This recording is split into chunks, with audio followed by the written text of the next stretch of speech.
okay, let me take you through my journey.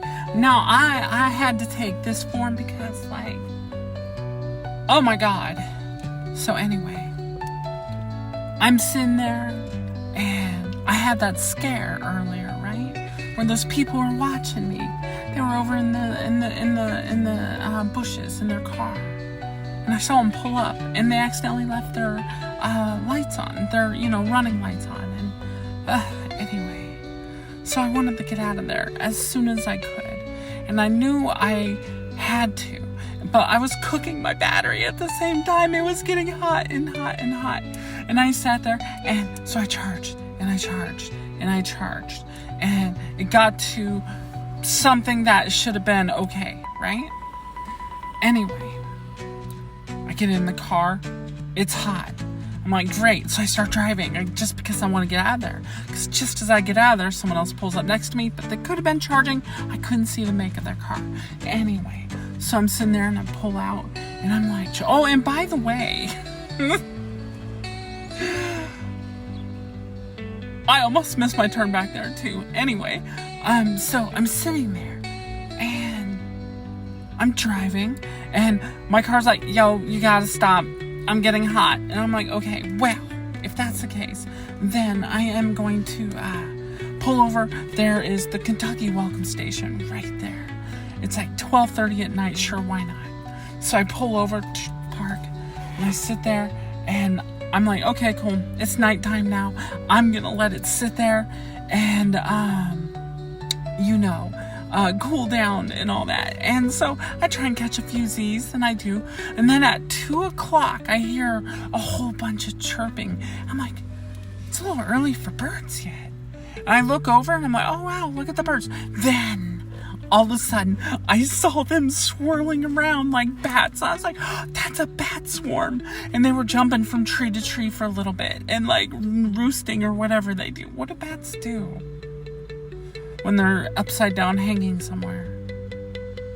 Anyway, so I'm sitting there and I'm talking to my friend Alta Loon, and I get to the point at 5:30 where I'm just like, okay, I'm done. I don't want to wait anymore. My car's cooled down. It's got a little, it's in the good, warm, safe temperature area, and I need to leave because I'm done, and I don't want to go back to the other stop, right? Cool. My friend, she's like, oh, you probably made it over by the mountain by now.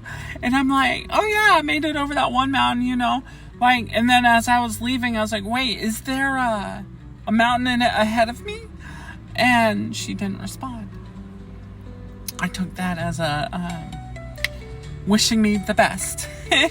So anyway, I sat there and, I'm at 16% now. Anyway, I went and I started driving. And I'm like, this is a big climb. Wait a second. Okay, maybe there's going to be some downslopes where I can regenerate some of my energy. No, it wasn't. There was no downhill climb. Downhill descent. Only a climb. Up, up, and up. So I sat there and anxiety started hitting in because you know what happened? I was watching my percentages and I was watching miles to go, and there was a point where it would be something like, you have 31 miles to your destination. You have on the car 30% energy. Anxiety sets. What was I gonna do? I know what's gonna happen because I'm still going uphill.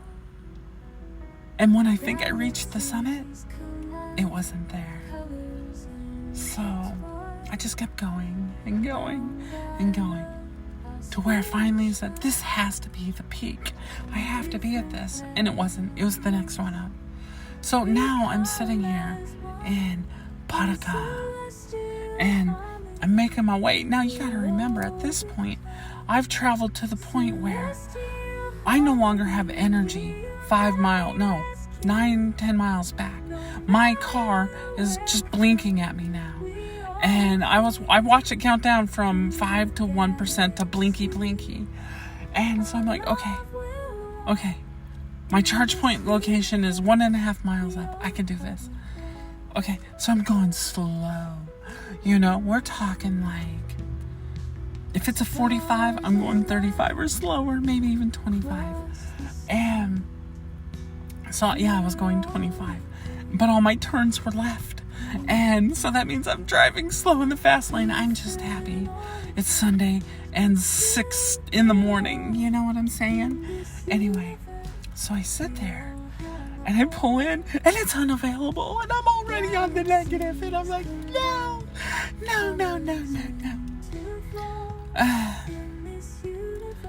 Click. Oh, look at this. There's a Walmart, another 1.6 miles away. I can make this. We gotta try.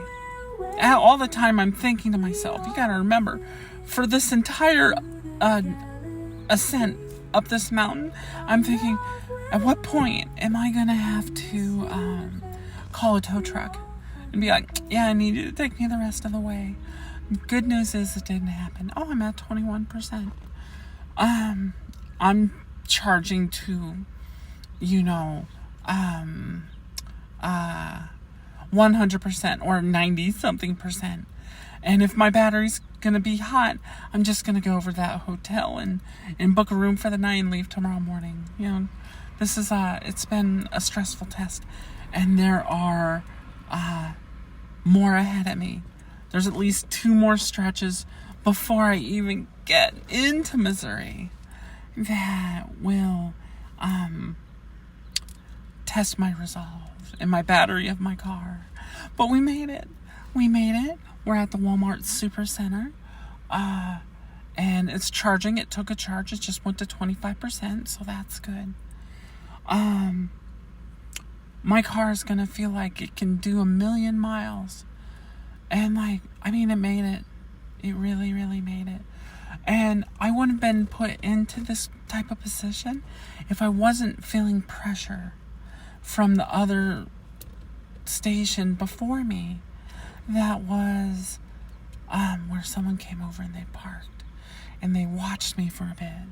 Oh, that's a big dragonfly. Anyway, I just love dragonflies. Out of all the flies, they're the one I like. I think that's a dragonfly. Maybe it's a moth that looks like a dragonfly. I don't know. So anyway, I'm going to charge. And it looks like it's going to charge quickly. And I'll update you on what happens next. I hope you all have a beautiful morning. Love, Selmore.